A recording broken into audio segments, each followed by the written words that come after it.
여호와여, 내가 전심으로 부르짖었사오니 내게 응답하소서. 내가 주의 교훈들을 지키리이다. 내가 주께 부르짖었사오니 나를 구원하소서. 내가 주의 증거들을 지키리이다. 내가 날이 밝기 전에 부르짖으며 주의 말씀을 바라싸우며 주의 말씀을 조용히 읊조리려고 내가 새벽녘에 눈을 떴나이다. 주의 인자하심을 따라 내 소리를 들으소서. 여호와여, 주의 규례들을 따라 나를 살리소서.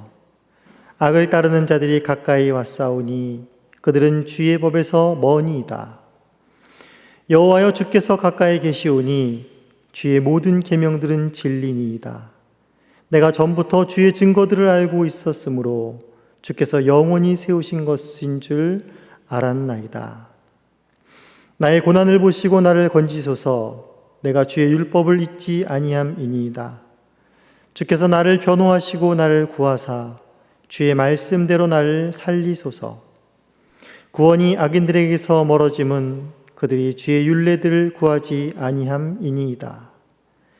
여호와여, 주의 긍휼이 많으오니 주의 규례들을 따라 나를 살리소서. 나를 핍박하는 자들과 나의 대적들이 많으나 나는 주의 증거들에서 떠나지 아니하였나이다. 주의 말씀을 지키지 아니하는 거짓된 자들을 내가 보고 슬퍼하였나이다. 내가 주의 법도들을 사랑함을 보옵소서.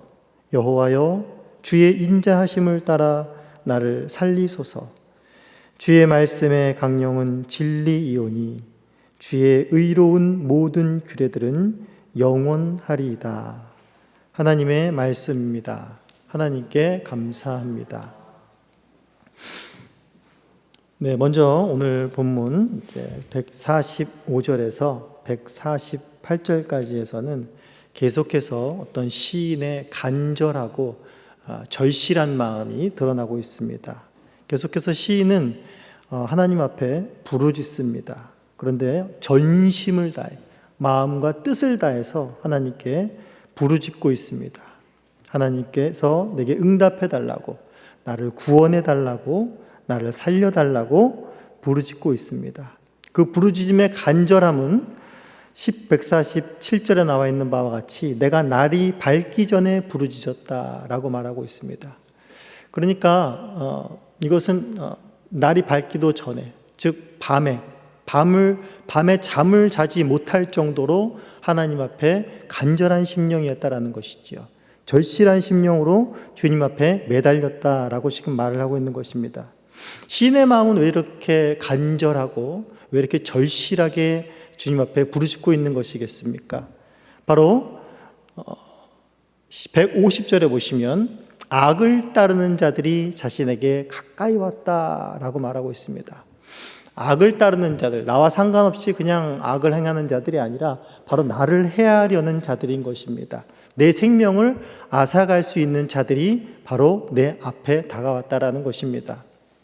이렇게 보면 시인이 지금 자신 앞에 닥친 어떤 고난들, 자신의 생명에 위협을 받는 것으로 말미암아서 막 정신없이 막 그냥 하나님을 부르짖고 하나님을 찾는 그런 모습을 보는 것 같습니다. 하나님, 지금 대적이 지금 제 눈앞에 바로 코앞에 다가왔습니다. 지금 내 문 앞에서 문을 두드리고 있습니다. 지금 창문을 깨부수고 들어오려고 합니다. 지금 이 위협이 내 코앞에 닥쳤습니다. 그럼 하나님을 막 정신없이 막 부르는 이런 모습 같습니다. 그런데 본문의 내용을 자세히 더 살펴보면 오히려 시인은 이러한 절체절명의 위기의 순간에 바로 앞에 닥친 그 자신의 운명이 지금 해함을 당할 수도 있는 그런 상황 가운데 도리어 의연하다라는 것을 보여주고 있습니다. 자신의 어떤 절박한 심정에서 근거하여 말하는 것이 아니라 지금 시인은 주님의 규례를 따라 나를 지키시옵소서라고 말하고 있습니다. 그리고 주의 인자하심을 따라 내 소리를 들으시옵소서라고 149절에 말을 하고 있습니다. 즉 무엇에 따라서 지금 나를 구원하시고 지금 나를 살려달라고 지금 말하고 있는 것입니까? 나의 절박한 심정이, 내 상황이 이러니 나를 구원해 주십시오라가 아니라 바로 주님의 규례를 따라, 주님의 인자하심을 따라라는 것입니다. 시인은 말씀 속에서 무엇을 발견한 것입니까? 말씀을 보았더니 주님의 인자하심이 너무나 풍부하게 그의 백성들에게 나타나는 것을 본 것입니다. 그렇다면 주님의 인자하심이 풍부하게 드러났다라는 것이 구체적으로 어떤 사건들을 두고 말하는 것입니까? 바로 151절에 말하는 바와 같이 여호와여 주께서 가까이 계시오니 주의 모든 계명들은 진리니이다 라고 말하고 있는 것입니다. 대적들이 위험이 지금 내 바로 앞에 있는데 그것보다 더 가까이 있는 것이 있다라는 것입니다. 그것이 무엇입니까? 바로 주의 인자하심이 그것보다 훨씬 더 내게 가까이 있더라라는 것입니다. 말씀 속에 보아하니 하나님께서 그의 백성들을 위기 가운데서도 건지시고 코앞에 닥친 위기 가운데서도 건질 수 있었던 것은 바로 하나님의 인자하심이 그것보다 더 가까이 있었기 때문이고, 자신도 이 위기 속에서 바로 그런 하나님의 인자하심이 함께 하신다는 믿음의 고백을 지금 시인은 하고 있는 것이지요. 이스라엘 구약의 역사만 봐도 어떻습니까? 이스라엘 백성들은 참 고초를 많이 겪고 원수들에게 많이 당한 민족입니다. 하나님께서 이스라엘 백성들을 출애굽시키시고 나서 광야의 여정이 긴 광야의 여정이 시작됩니다. 그리고 가나안의 대적들과 싸워야 되는 그런 위험한 여정이 있습니다. 광야라는 것, 그 환경 자체만으로도 굉장히 위험한 곳입니다. 하지만 하나님께서 광야 시내산에서 하나님의 성막을 만들게 하시고 그들의 백성의 중앙 가운데 거하시며 그들과 가까이 하시고 그들과 함께 하십니다. 광야의 어떤 척박함도, 광야의 그 척박함이 그들을 둘러싸고 있고 그들이 살아가는 그 터전이 되었지만은 거기서 하나님이 가까이 계심으로, 그 광야의 척박함보다 하나님의 인자하심이 더 가까이 계심으로 인하여서 이 백성들은 하나님의 명을 따라서 하나님의 백성으로 존속할 수가 있었던 것입니다. 그리고 가나안을 가는 그 길과 가나안 땅에 들어가서의 그 수많은 대적들 가운데에서 이스라엘이 존재할 수 있었던 이유가 무엇입니까? 그들의 실력입니까? 그들의 어떤 전술입니까? 그들의 용맹함입니까? 전혀 아니지요. 바로 하나님께서 이스라엘의 대적들보다 훨씬 더 가까이 하셨다라는 것입니다. 하나님의 인자하심이 그들을 두르고 있었기에, 하나님의 인자하심이 그의 백성들을 두르고 있었기에 감히 그 대적들이, 그 원수들이 하나님의 백성들을 해하지 못하는 것을 이 시인은 이스라엘 백성들의 하나님의 말씀을 통해서 보았던 것입니다. 그리고 그의 삶 속에서 하나님의 인자하심이 나의 대적들이 나에게 가까이 오는 것보다 더 가까이 계심으로 말미암아, 그 인자하심이 나를 가까이서 두르고 있음으로 말미암아 내가 해야지 아닐 것이라는 그 믿음 하에, 그 말씀의 근거함 아래 변함없는 그 하나님을 바라보면서 그것을 붙들면서 기도드리고 있는 내용인 것입니다. 그리고 이제 또한 153절에서 160절까지에서는 시인이 이제 더욱더 하나님 앞에 자신을 살려달라고 이렇게 계속해서 고백을 합니다. 153절 보시면 나의 고난을 보시고 나를 건지소서라고 말을 하고 있습니다. 그리고 또 154절의 마지막에 보시면은 나를 구하사 주의 말씀대로 나를 살리소서라고 말하고 있습니다. 그리고 또 156절의 마지막에 보시면 주의 규례들을 따라 나를 살리소서라고 계속해서 말하고 있습니다. 또 159절에 보시면 주의 인자하심을 따라서 나를 살리소서라고 말하고 있습니다. 계속해서 우리가 이전 145편에서 152편에 봤던 것과 같이 계속해서 절박한 심령입니다. 절박한 그 심정이 더욱더 여기서 고조되고 있다는 것을 알 수가 있습니다. 그런데 여기서도 마찬가지입니다. 여기서도 앞에 살펴봤던 연과 동일하게 시인은 여기서 자신의 상황 속에서, 그 절박함 속에서 흔들리면서 막 정신이 혼미해져서 주님을 찾고 있는 것이 아닙니다. 시인이 뭐라고 말하고 있습니까?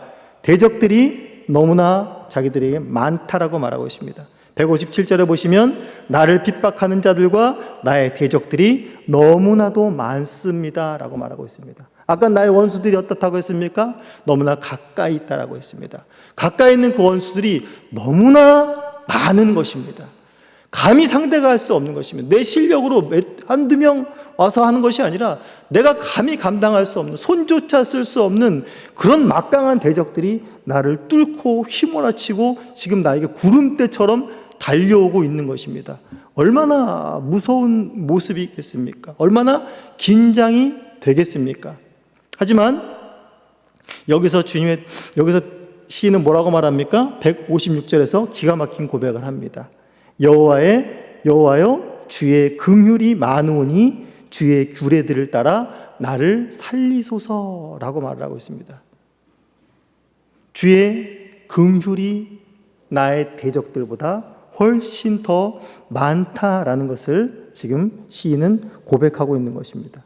우리가 열왕기하 6장에 보시면 우리가 잘 아는 이야기가 나오지요. 바로 엘리사를 잡으려고 이제 아람의 군대가 엘리사를 잡으려고 수많은 군대를 파송시켜서 엘리사를 잡으러 보냅니다.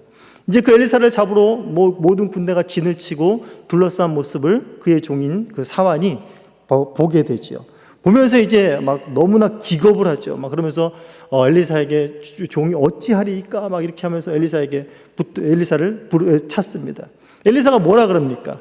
두려워하지 말라라고 말합니다. 왜 두려워하지 말라고 말합니까? 우리와 함께한 자가 그들보다 많으니라 라고 말을 합니다. 그러면서 엘리사가 기도하면서 그 사환의 눈을 뜨게 해달라고 하나님께 기도를 하죠. 그랬더니 그 사환의 눈에 뭐가 보입니까? 바로 자신들을 둘러싸고 있는 불말과 불병거가 가득한 것을 보게 되는 것입니다. 너무나 놀라운 것이지요. 바로 시인은 말씀 속에서 그의 백성들을 향한 하나님의 긍휼하심이, 하나님의 인자하심이 얼마나 풍부한가를 시인은 보고 있는 것입니다. 그 하나님이 바로 나의 하나님이라는 것입니다. 나에게 아무리 많은 대적들이 와도 하나님의 긍휼하심으로 나를 보호하고 계신다라는 것입니다. 하나님께서 마치 아이가 어미의 자궁 안에서 안전하게 보호받고 있듯이, 아이가 아무것도 하지 않을지라도 바깥에 무슨 일이 일어날지라도 그 안에서 고요한 것 같이 고요한 그런 다스림을, 그런 안전함을, 그러한 보호함을 지금 받고 있다는 것입니다. 그리고 그러한 보호함이 지금 당장뿐만이 아니라 과거에도 또 현재에도 그리고 앞으로도 영원할 것이라는 것을 바로 160절에 주의 말씀의 강령은 진리이오니 주의 의로운 모든 규례들은 영원하리이다 라는 말로 바로 표현을 하고 있는 것입니다. 오늘 이 시인의 말씀, 고백, 찬양, 이 시인의 의연함을 바라보면서 이 시인에게 미친 그 하나님의 은혜는 바로 오늘날 우리에게도 동일하게 미치고 있습니다. 시인은 고난의 삶을 살았음이 분명합니다. 그 고난이 분명하게 어떤 상황 가운데 처해지는 건 모르지만 정말 목숨이 다할 것 같은, 자기의 생명을 잃을 것 같은, 사도 바울이 사방으로 내가 우겨싸움을 당하는 그런 고난을 받는다라는 것 같은 그런 고난 가운데 살아갔음이 분명합니다. 그러나 그 가운데에서 그보다 더 큰 어떤 은혜가 있었습니까? 주의 인자하심과 주의 긍휼하심이 자신을 두르고 있는 것을, 그리고 그 안에서 보호를 받고 그 안에서 평안하게 하나님의 사람의 길을 의연하게 걸어갈 수 있는 그런 인생을 살았다는 것을 보여주고 있습니다. 하나님께서 이 시인에게 미친 그 인자하심과 긍휼하심은 이 시인과 이 성경 속의 역사 속에만 있는 것입니까? 바로 우리에게도 동일하게 미쳤지요. 적게 미쳤겠습니까? 이 시인에게 미친 것보다? 아니요, 적게 미치지 않았습니다. 오히려 더 많이 부어진 은혜입니다. 바로 우리에게 미친 그 하나님의 인자하심과 긍휼하심의 절정을 우리는 어디서 맛보았습니까? 바로 십자가 사건에서 맛보았습니다. 우리를 하나님께서 얼마나 사랑하시는지, 우리 하나님께서 얼마나 긍휼히 여기시는지, 그러면서도 하나님의 의를 세우는 그 방법이 바로 자기의 아들을 내어주시며 바로 십자가에 우리를 대신하여 못 박혀 죽으신 그 사건인 것입니다. 우리가 그것을 믿어 구원에 이르렀다는 사실을 잊으시면 안 되는 것입니다. 우리도 시인과 동일한 증인이 되어야 하는 것입니다. 우리의 심장 속에, 우리의 신비 속에 무엇이 새겨져 있습니까? 바로 주님의 많은 긍휼이 새겨져 있는 자들입니다. 주님의 한없는 인자하심이 우리의 신비에 새겨져 있다는 사실을 잊지 말아야겠습니다. 우리가 그래서 잊었다면 다시 한번 말씀을 펴주시고 하나님의 시인처럼 무릎을 꿇으시고 우리의 눈을 밝혀주시기를 기도하셔야 될 것입니다. 그러므로 말미암아서 다시금 우리에게 미친 놀라운 그 주님의 인자하심과 긍휼하심에 눈을 열어 그것에 감사하시고 또한 그것에 감격하시며 그것을 누리고 또한 그것을 증거하시는 복된 삶을 살아가시는 저와 교우님들이 되시기를 간절히 소원합니다.